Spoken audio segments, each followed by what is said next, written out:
안녕하세요. 2023년 7월 30일 밴쿠버 최재독리얼터의 부동산 경제 뉴스 전해드리겠습니다. 최근 3개월간 개인적인 일과 비즈니스 여행으로 인해서 동영상을 많이 올리지 못했습니다. 앞으로는 시간이 나는 대로 유익하고 좋은 영상 많이 올려보도록 하겠습니다. 오늘도 AI 목소리로 내용 전해드립니다.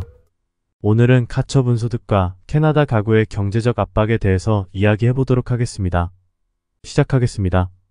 캐나다 가구들은 지속되는 높은 인플레이션과 급증하는 인구 성장으로 인해서 가처분 소득이 줄어들어 소비를 줄일 수밖에 없는 것으로 나타나고 있습니다.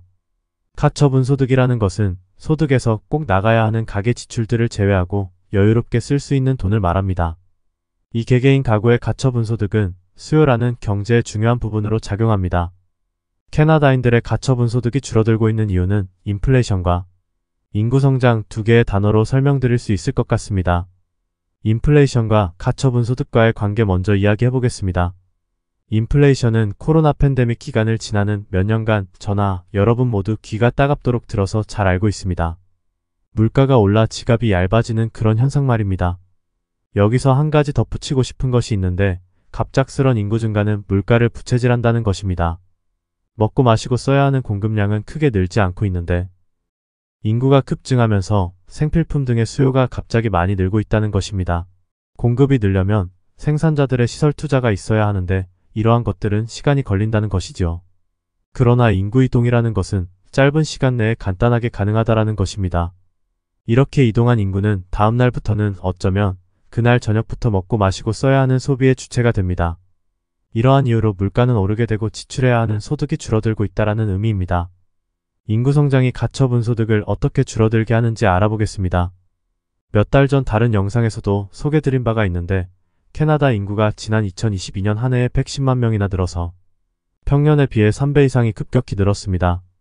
인구가 갑자기 늘면 왜 가처분 소득이 줄어드는지 설명드려 보겠습니다. 새로운 이주민들은 직업을 찾는데 어느 정도 시간이 소요될 겁니다.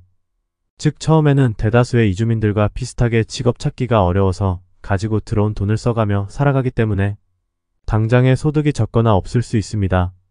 이러한 이유가 전체의 가처분 소득이 줄어드는 요인으로 작용합니다. 즉 소득 평균이 줄어든다는 것으로 이해하면 빠를 겁니다.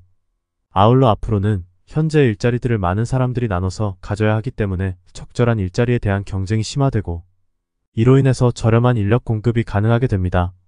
이러한 요인들이 캐나다인들의 가처분 소득을 줄이고 있는 요인으로 작용합니다. 간단한 그래프 하나만 보도록 하겠습니다. 그래프는 연간 대비로 가처분 소득이 어떻게 변화되고 있는지 1991년부터 보여주고 있습니다. 코로나 초창기 때에 많은 돈을 풀어서 가처분 소득이 확 올라갔다가 2021년부터는 점차 줄어들어 마이너스 수준으로 떨어진 지 오래되었습니다. 한눈에 보아도 1991년 이후 지난 30여 년간의 가장 낮은 수준을 보이고 있습니다. 한편 통계청 자료에 따르면 캐네디언들의 소득은 최근 들어 많이 상승했습니다. 그러나 세금이나 이자 등을 내고 난 가처분 소득은 그렇지 못한 것으로 나옵니다. 그리고 높은 물가를 감당하지 못하고 있는 형편입니다. 이러다 보니 캐나다인들의 가계부채가 늘고 있습니다. 부채라는 것은 미래의 소득을 현재로 땡겨서 쓰는 것입니다. 언젠가는 갚아야 할 것들이지요. 현재 캐나다는 G7 국가들 중에서 가장 높은 수준의 가계부채를 보이고 있습니다. 이러한 높은 부채 수준은 캐나다 가구들의 경제적인 압박을 가할 수 있으며 국가의 경제 성장을 저해하여 여러 선진국들 중에서 아주 낮은 GDP 성장을 보일 것으로 전망됩니다. 이로 인해 정부와 경제 전문가들은 가구들의 경제적인 안정을 지원하기 위해 대책을 신속히 모색해야 할 때라 생각합니다. 오늘의 부동산 경제 뉴스 여기까지입니다. 간단하게 마치겠습니다. 최재동 부동산 오피스에서 뉴스 전해드렸습니다. 감사합니다.